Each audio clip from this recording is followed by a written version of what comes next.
Well, encouraging numbers in the housing front actually brought my wife and I out house shopping this weekend. Never look at a house that you don't want to spend the money on. Just key word of advice there for you.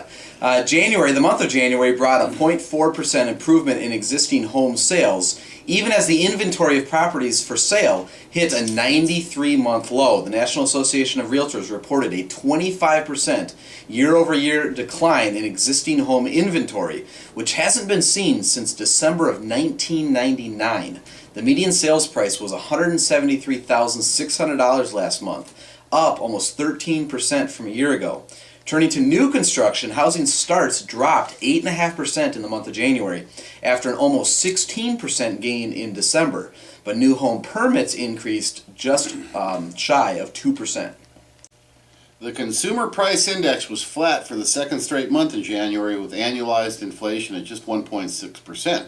Core CPI minus food and energy prices advanced 0.3%. However, the biggest month gain since 2011. The Producer Price Index rose 0.2% in January, with overall yearly wholesale inflation at just 1.4%. Well, on March 1st, which is coming up quick here on Friday, $85 billion in federal budget cuts are set to occur. And with Congress on recess last week, not much more than talk emerged about delaying them even further. Friday, President Obama said he did not believe that the cuts were inevitable and commented that this is not a smart way for us to reduce the deficit. At the end of last week, no bipartisan effort to reschedule them was underway.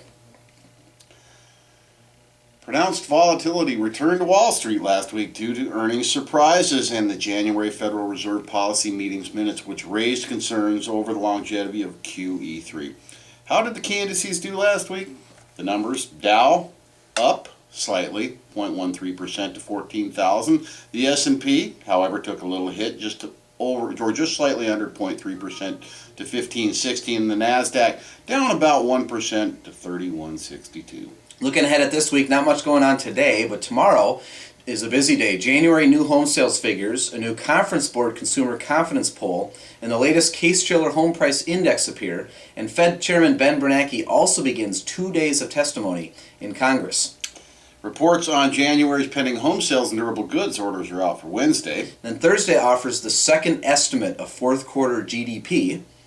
Friday is the start of March. Sequester cuts may occur. The final February Consumer Sentiment Index from the University of Michigan arrives. February's ISM Manufacturing Index and reports on January consumer spending and vehicle sales appear. And lastly, Ben Bernanke speaks at the San Francisco Fed. That's what we're looking at this week. My name is Eric Hagen. I'm Greg Petrie. We'll keep our finger on the pulse of the economy and report back to you next Monday. So please feel free to subscribe. We'll talk with you then.